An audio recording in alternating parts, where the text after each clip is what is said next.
Good morning, all the students of class 5. My dear students, today I am present before you to teach an important chapter, pronoun. Pronoun, what is pronoun? Pronoun is a word placed before. Pronoun is a word that are used in place of a noun. बच्चों, pronoun उस शब्द को कहा जाता है जिसका प्रयोग noun के बदले किया जाता है। जैसे Ram is a good boy, he helps the poor.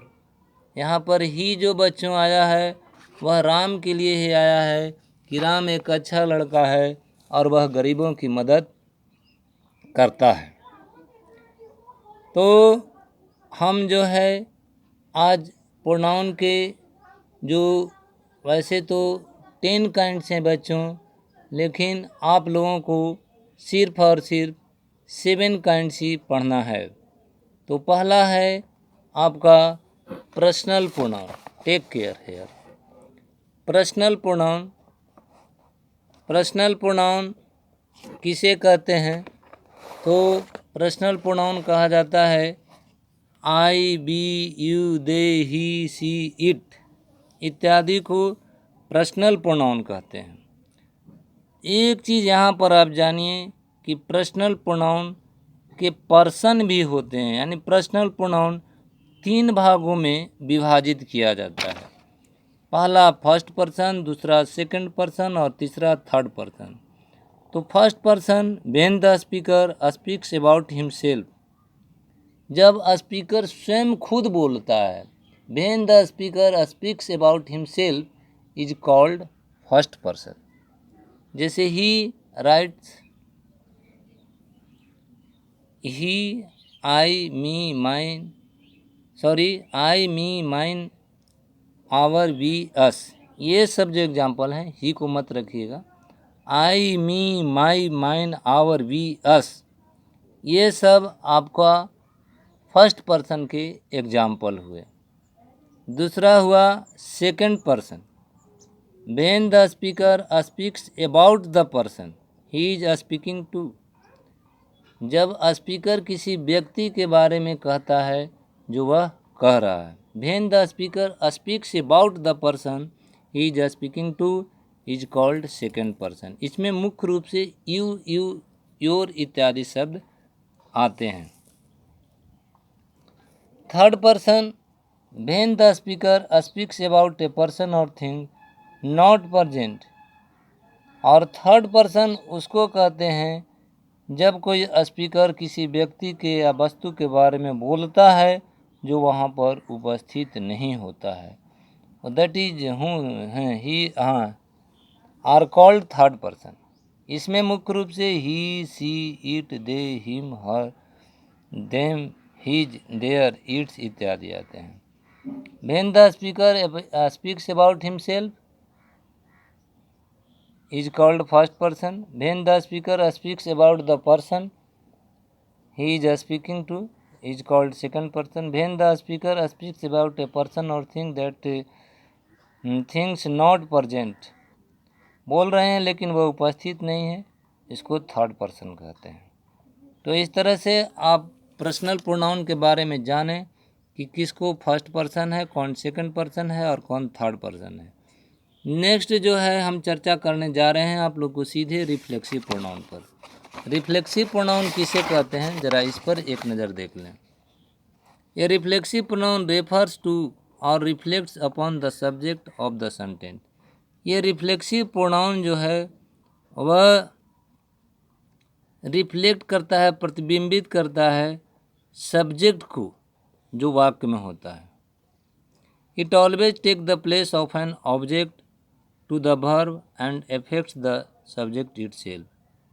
यह जो रिफ्लेक्सिव प्रोनाउन होता है यह हमेशा इसका स्थान जो होता है object, it always takes place of an object to a verb. ये ऑब्जेक्ट टू ए वर्ब का स्थान लेता है और इस तरह से वर्ब सब्जेक्ट जो है स्वयं खुद प्रभावित हो जाता है। जैसे I shall do it myself, मैं इसे स्वयं खुद करूँगा, मैं इसे स्वयं खुद करूँगा। We often talk to our self, हम लोग अक्सर अपने बारे में बात करते हैं। Raman cut his finger himself, Raman ने स्वयं खुद अपनी उंगली काट लिया है। Raman cut his finger himself, Raman ने स्वयं खुद अपनी उंगली काट लिया। तो यहाँ पर ये सब जो एग्जाम्पल्स हैं, यह आपका रिफ्लेक्सिव प्रोनाउन के ही एग्जाम्पल हैं। और नेक्स्ट जो हम आपको बताने जा रहे हैं वह एम्फेसिस प्रोनाउन है। Emphasis pronoun are used with a main or pronoun for the purpose of emphasis. Emphasis pronoun का प्रयोग मुख्य रूप से या वैसा प्रोनाउन को कहते हैं जिसका प्रयोग वाक्य पर जोर देने के लिए किया जाता है। जोर देने के लिए एम्फेसिस प्रोनाउन का प्रयोग किया जाता है। द फोर्ट इटसेल्फ क्लोज्ड, किला स्वयं खुद ढह गया। They themselves took the initiative, उन लोगों ने स्वयं खुद इसको आरंभ किया। She herself took the initiative. He himself gave me the box. उसने स्वयं खुद मुझे यह बक्सा दिया। तो ये जो एग्जाम्पल्स हैं यह आपका एम्फेसिस प्रोनाउन का है। Demonstrative pronoun, we use demonstrative pronoun to point out things which are referred to at a distance और क्लोज बाय। हम लोग डिमॉन्स्ट्रेटिव प्रोनाउन का प्रयोग करते हैं बताने के लिए किसी दूरी की चीज़ों को या नज़दीक की चीज़ों को। जैसे यहाँ पर हम कहते हैं कि दिस इज़ माई स्कूल और दैट इज हिज शॉप, यह मेरा स्कूल है, तो ये क्लोजली का भाव प्रकट कर रहा है। और दैट इज हिज शॉप, वह उसकी दुकान है, तो डिस्टेंस का बोध करा रहा है। तो डिमॉन्स्ट्रेटिव प्रोनाउन उस प्रोनाउन को कहते हैं जो कोई डिस्टेंस और क्लोज के बारे में बताता हो। और मेनली रूप से डिमॉन्स्ट्रेटिव प्रोनाउन में दिस दैट दिस दोज और प्लस वर्ब का प्रयोग होता है, तो उसे डिमॉन्स्ट्रेटिव प्रोनाउन माना जाता है। This that this those plus verb mainly रूप से। These pronouns in this sentence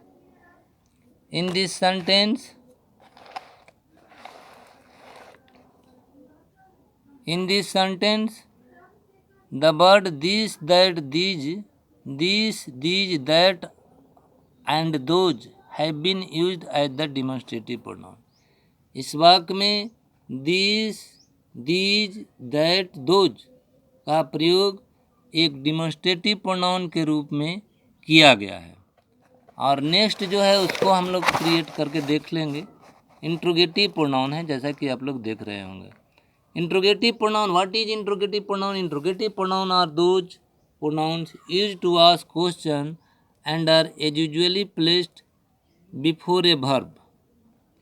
interrogative pronoun उस प्रोनाउन को कहा जाता है जिसका प्रयोग अक्सर प्रश्न पूछने में होता है और इसका स्थान अक्सर वर्ब के पहले होता है। हूँ, हुम, हुज, व्हिच, वाट। हूँ, हुम, हुज, व्हिच, वाट को इंट्रोगेटिव प्रोनाउन कहते हैं, लेकिन इनका प्रयोग हर हालत में वर्ब से पहले होना चाहिए। ध्यान दीजिएगा, हूँ विल मेक दिस पास्ता, इस पास्ता को कौन बनाएगा? विल वर्ब है बच्चों, विल के पहले हूँ आया है। हूँ आर दे, वे लोग कौन हैं? हूँ आपका क्वेश्चन वर्ड है और आर वर्ब है, आर से पहले हूँ आया है। तो इस तरह से जितने भी जो आप यहाँ पर के जो वाक्य देख रहे हैं, ये सभी वाक्य में आप ध्यान दे करके देखेंगे तो पाएंगे कि जो भी WH वर्ड का प्रयोग हुआ है वह वर्ब से पहले हुआ है। इसलिए ये सभी वाक्य जो है आपका इंट्रोगेटिव प्रोनाउन के एग्जाम्पल हुए। नेक्स्ट जो है वह आपका पोसेसिव प्रोनाउन है। Possessive pronoun We use possessive pronoun to talk about things belongs to the people or animals. Or possessive pronoun are used to show possession or relation. Possessive pronoun मुख्य रूप से अधिकार का अर्थ जाहिर कराता है और संबंध भी बताता है। मुख्य रूप से इसमें हो गया आपका ours, mine, yours, hers, theirs, its इत्यादि। ये सभी जो एग्जाम्पल हैं वह आपका पोसेसिव प्रोनाउन के हैं।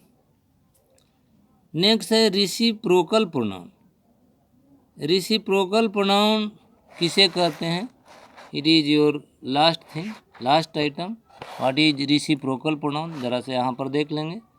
Reciprocal pronoun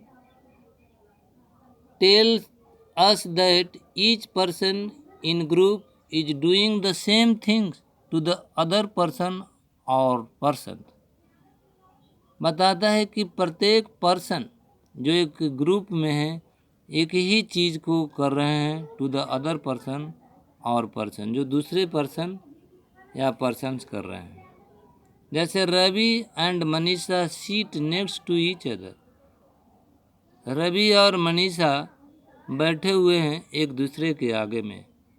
in this sentence each other is a reciprocal pronoun.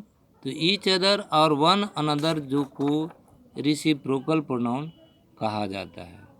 अब आप लोगों का कार्य जो है वह आपको बताना होगा कि ये जो वाक्य में शब्द प्रयुक्त हुए हैं यह कौन सा है, ये कौन सा काइंड्स है प्रोनाउन का।